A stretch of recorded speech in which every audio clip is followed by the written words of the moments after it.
Hello everyone, I'm Jason Chan. Today we are very honored to be able to interview Mr. Lester Huang, Law Society's ex-president. Hi Lester. Hello Jason, hello everyone.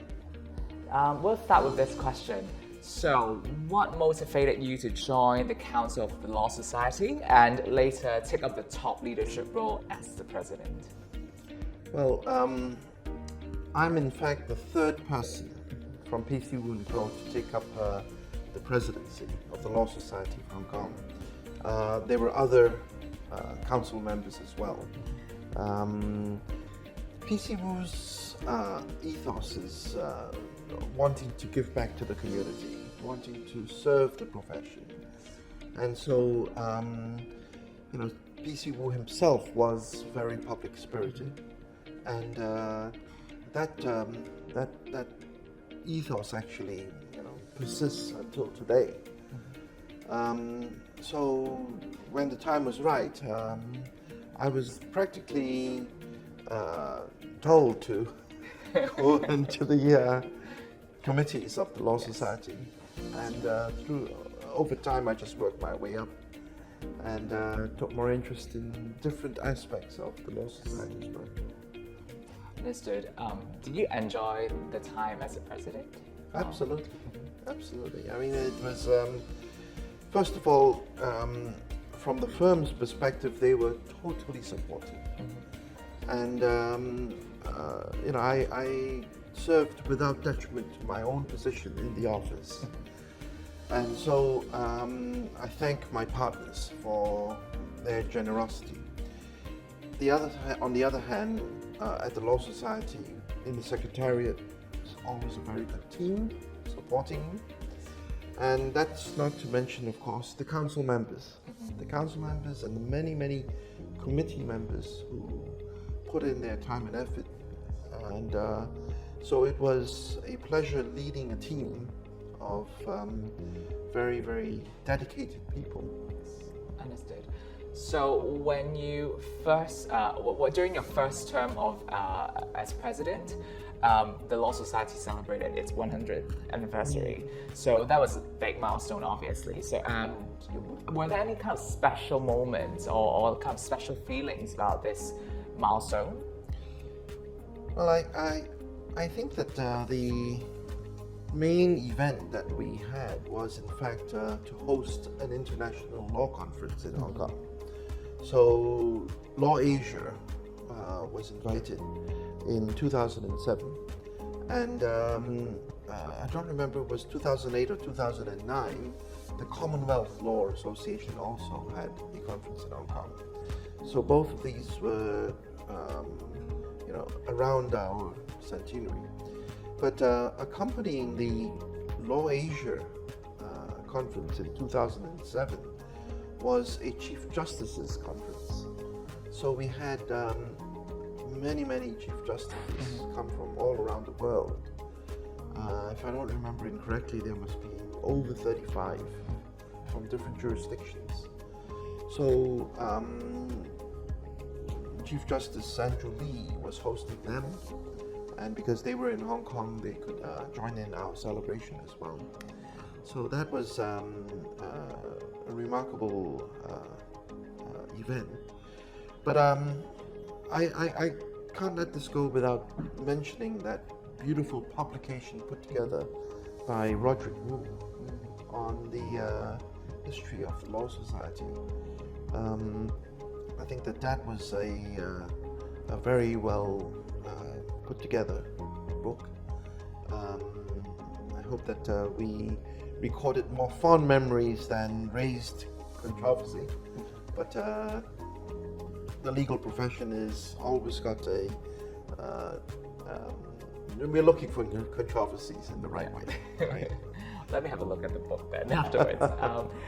So I think during your term as a president of the Hong Kong Law Society, the Hong Kong Academy of Law Limited was incorporated and that was in 2008. So what is the significance of setting up this entity and maintaining kind of the high standard and enhancing the development of the profession?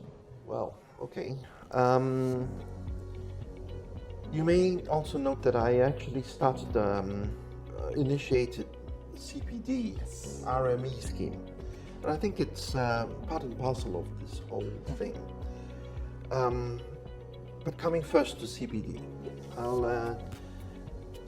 in fact, PC Wu was interviewed and I think was misquoted. And it came across as him suggesting that experience in the practice of law was far more important than substantive knowledge. And therefore it came across that if you're a senior practitioner, you don't need continuous professional development. And that was certainly not the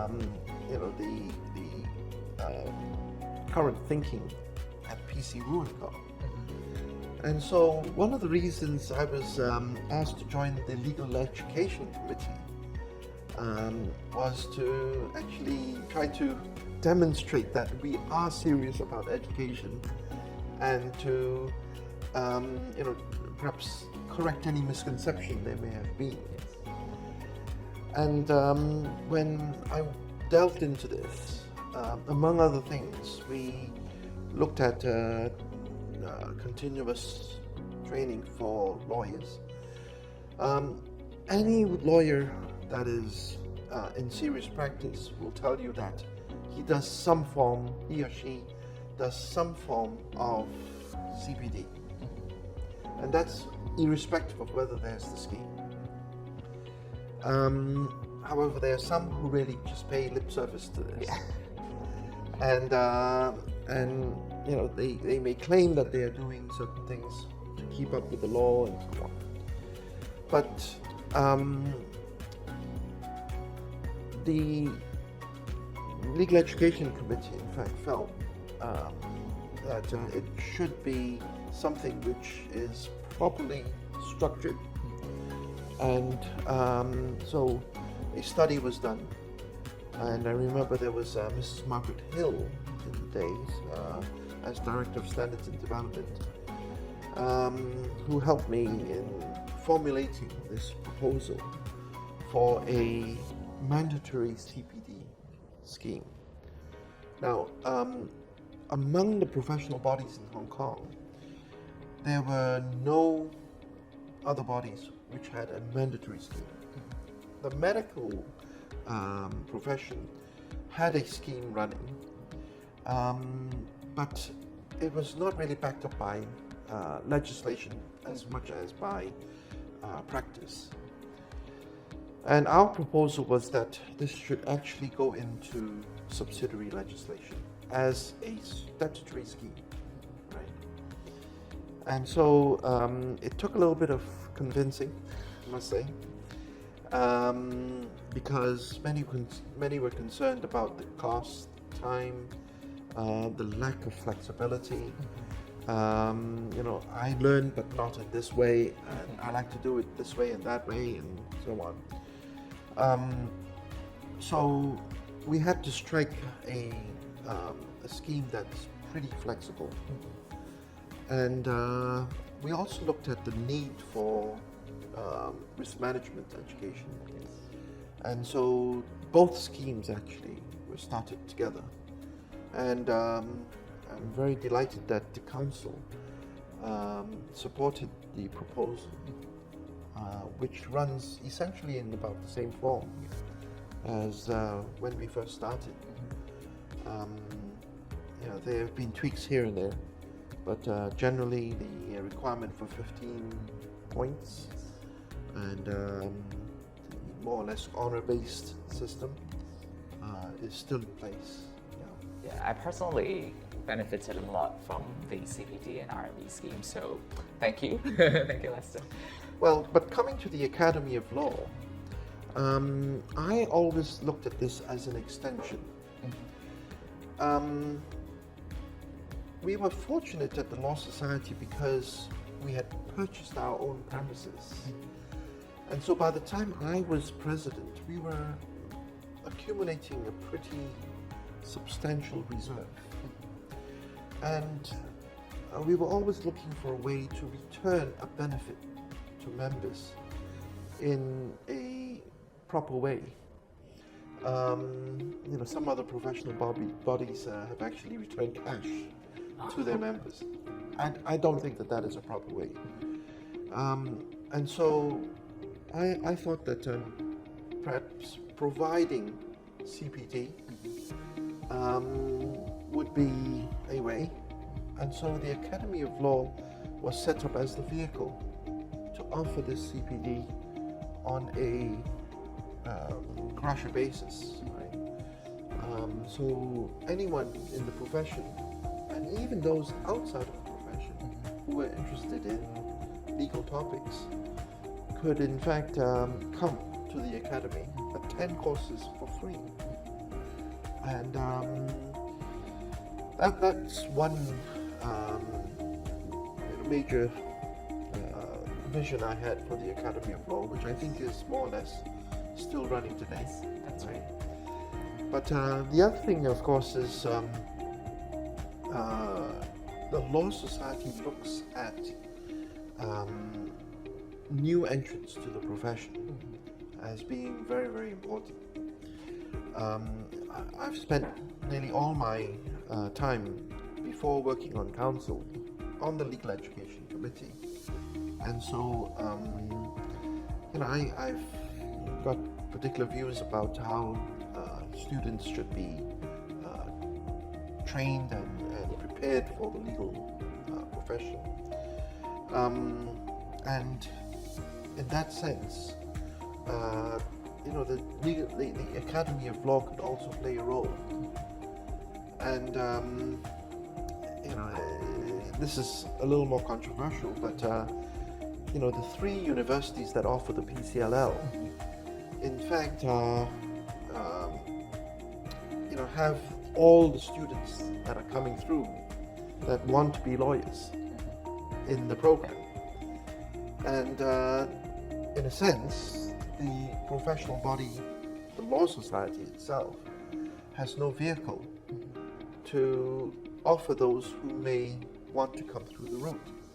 So, in a way, the Academy of Law can serve as the route to, an alternate route to the profession for these students who may not be able to get into the university PCLL programs. Now, that is a far more contentious proposition. But with or without that, the Academy of Law has plenty to do in terms of helping the legal profession and those who are interested in law to develop their understanding. So, on that other topic,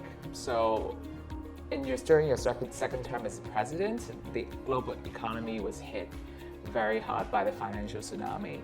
And what were kind of the biggest challenges back then facing the legal profession? And I mean, how would you compare those days with now? Like now, we also kind of have an economic recession due to the pandemic. Well, I'd say that the impact of the pandemic in 2020, 2021 is more serious than what it was in 2018. In terms of any downturn in the economy, those that are in conveyancing practice tend to be hit harder than others. And purchasers of properties where values are falling may want to get out of the transaction before completion,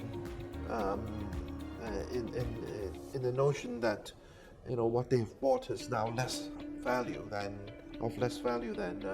when they make the commitment. And the easy scapegoat is to look at what has been done in terms of title and to find fault in title and try to get out of the transaction in that way. But every one of these then leads to a a possible claim against a solicitor. That's one situation, and of course, where things get very bad, firms start dipping their hands into the client's account, and very often an intervention has to result. It's never a pleasant decision to have to make to intervene into a firm, and so those are tough decisions that we needed to come across in those days. So, among other things you have done, well, there was a civil justice reform that came into effect in April 2009, and that has brought significant changes to the way that litigation is conducted in Hong Kong. There was a lot of extensive changes, and do you mind sharing with us like how receptive the profession was to those changes, and how the Law Society kind of assisted these members to cope with the changes, for example, the increase of use in mediation? Well, preceding the change in Hong Kong, the wolf reforms in England had already taken place. And so I think that for the practitioners in Hong Kong, there was a better expectation that our version of the reforms would come into effect. So I mean, this was not a sudden exercise, even though changes were pretty drastic. But on that front, the profession, I think, was gearing itself up already. The one thing that the CJ did at the time emphasize was the need for resolution through mediation, and it was a relatively unexplored concept. I wouldn't say new, but unexplored in that it was not as prevalent as it is today, and we needed to train up mediators, and so programs were started, and accreditation of mediators followed, and I think that today we see mediation as very much a key feature of any litigation matter. I mean, this is of course driven by the courts, from the courts themselves. So, in that sense, I think that the profession was pretty much gearing itself up for the changes, and with mediation, it certainly has changed the way in which litigation is approached. Another topic, the Standing Committee on Member Services was kind of established in 2008. Among other things that you have done, of course. What prompted the introduction of this new standing committee, and were there any debates as to introducing this new function to the Law Society on top of what they already have as a regulator? No, I think that in terms of the Law Society, we have this rather difficult position of being, on the one hand, the profession's regulator, and I think that the Law Society would do well to actually hold on to its self-regulatory powers, which I think has served the profession well. And on the other hand, we're like a union, promoting members' interests, right? And so, at around the time I was president, there were many more activities meant for members' benefit. Sporting activities, cultural activities, different things were already happening. we were discussing with different merchandisers to offer discounts to our members, so members' benefits are being offered. And so there was a need to actually focus on this area of work, right? And so a standing committee on that front, was the best thing. So that under this membership, the members' benefits committee, the membership committee, the different committees could report, and there would be a proper governance structure within the Law Society to look over this. Yeah. Were there any other pressing issues or important moments during your tenure on the Law Society Council that you would like to share with us? Well, I'd like to think that we made some headway in building up our international relations. I remember speaking to the CJ at the time, saying that he hosts a wonderful opening of the legal year ceremony every year, and that this was far better than the ceremony in many other jurisdictions. And so I said it'd be good if we can in fact invite some overseas bar leaders to come to Hong Kong, and it would be for the Law Society and the bar to host them, but piggybacking on the judiciary's opening of the legal year. And so the CJ kindly agreed, and we started off in a small way, and I think there were only 2 or 3 visitors from China, from Macau, and so on. But since that time, the Law Society has seized on this and in fact taken the idea, and it's now flourished. And we're able to host up to 20, 30 jurisdictions, and they send their top leaders over. And speaking to overseas counterparts, I know how much they cherish coming to attend this ceremony, because they are very well hosted. The ceremony and the speeches are usually very, very good, and they have a good opportunity to mix with each other and exchange ideas on a high level.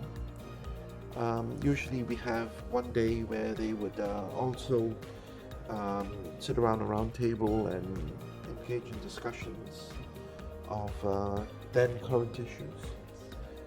And so that is a concept which, since many other jurisdictions are trying to follow. And so I think that we've traditionally always been invited to, the President has always been invited to attend the opening of the legal year in England, in London. And that is a very major occasion as well. But second to that, I think Hong Kong is probably the next largest one, and it's a very good platform to promote Hong Kong and to let our friends from around the world see for themselves how we are doing under the one country, two systems model. I think that is a useful venue, a useful occasion to seize upon. So I think that other than that, perhaps slightly before I became president, but at around that time, but as a result of the Law Society's work on legal education, we actually got all the different stakeholders involved in legal education to engage in a major review of legal education. What we had done is we had engaged a consultant ourselves and done our own review and come up with our own recommendations. And we put these to the stakeholders and said, well, we may or may not be right, but this is what we think should happen if we want to produce better lawyers for tomorrow. And so there were the requirement for English standard. There was a reform of the PCLL content so that it is more practice driven, as it should be. And therefore the academic subjects that were covered in the PCLL at that time needed to go into the LLB program. And so we had to find time and space for that in the LLB program. And so there was a consensus among all that yes, the LLB should be a 4-year program rather than a 3-year program. So in those days, every program other than medicine was in fact a 3-year program. And we were the first to actually go from a 3 to a 4-year program. And I think a year or two later, all other disciplines followed suit. And so today it's a 4-year degree, undergraduate degree program in all the Hong Kong universities. Yeah. One question just out of interest. What do you think of the JD program? Okay. Well, the JD program really became more popular after I stepped down from the presidency. But it was around already. And I think that it is wonderful to attract interest in the legal profession, from those who may have done other things first. I always say, I'm never concerned about there being too many lawyers. What I'm concerned is about the standard of those lawyers. Because as long as they are good lawyers and they comply with all the regulatory and ethical rules, another lawyer does not mean we're going to be out of work. Indeed, given the ease of communications, either electronically, digitally, or otherwise today, we're not in competition with only the lawyers who are here in Hong Kong.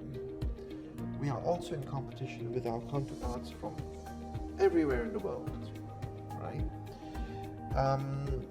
And so a client is free to go to any lawyer to have some work done.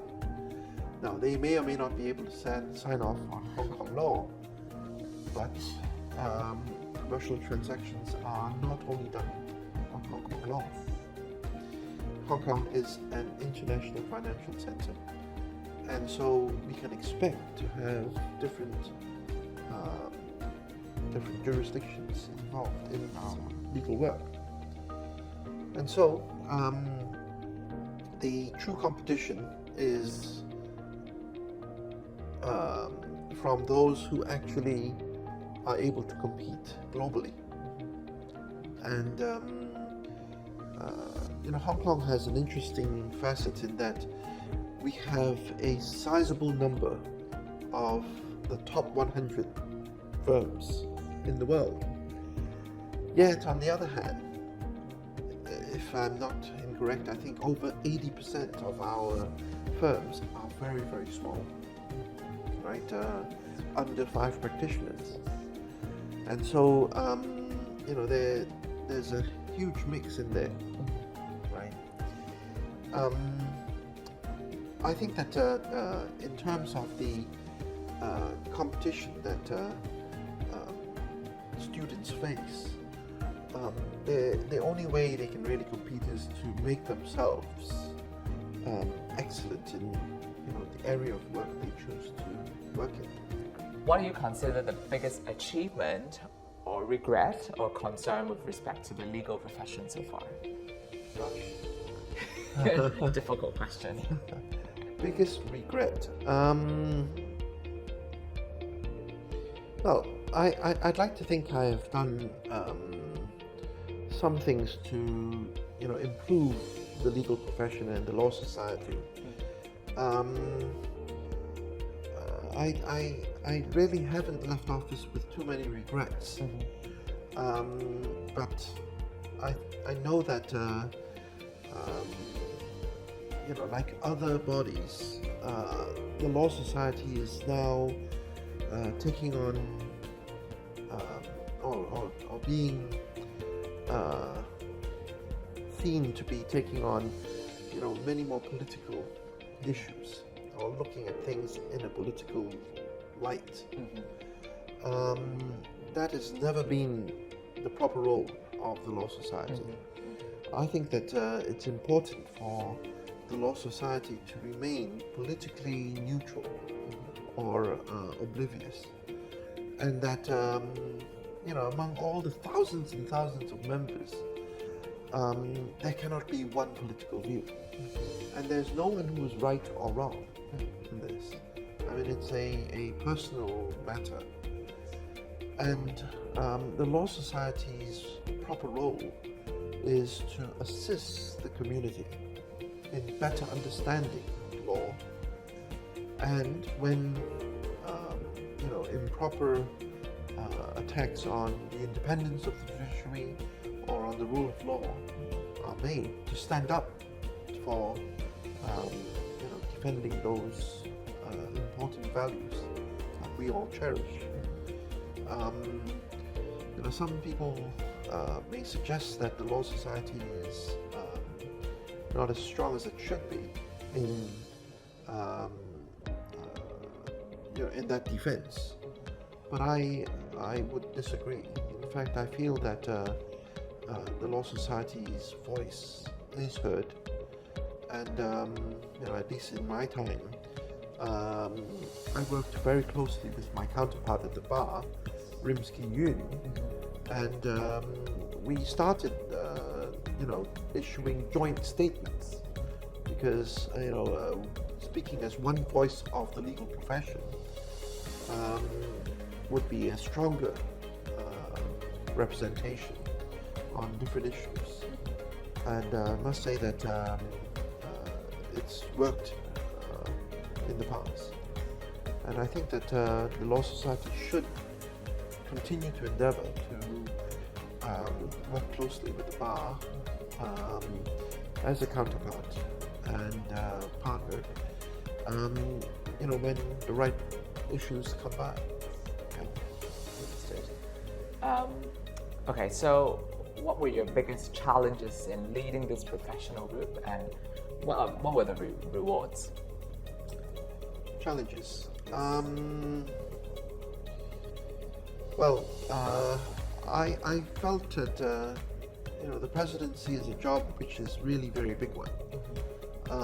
There's quite a lot to do, and formulating the agenda for the council meetings so that we make the best use of every council member's time was always something that I was very conscious about. The secretariat itself was always very good, because we had good secretary generals, and under my time we had to in fact say goodbye to Patrick Moss, and he had been serving the law society very, very ably for many, many years, and so finding a replacement for him was a challenge. But then again, we've sailed through, and I think Secretariat is in as good a shape as, if not better. The other challenges, I think, were I was very fortunate in that in my time, we did not have issues relating to, you know, votes and democratic development or things like that. I mean, it was rather subdued at that time. These issues were not very prominent. But you know, for the profession and so on, there are always enough issues to talk about. So, kind of last question and wrapping up. What are your hopes for the Law Society or the legal profession as a whole going forward? Right. I mentioned that the Law Society's presidency is a big job. Yes.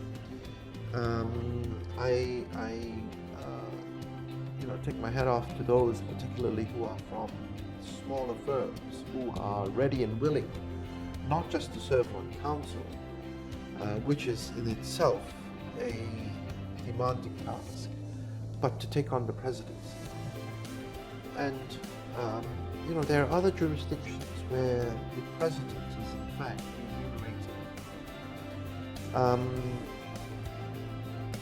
remunerated. In my time, we've actually discussed that, but there's no one who has actually said we should implement that.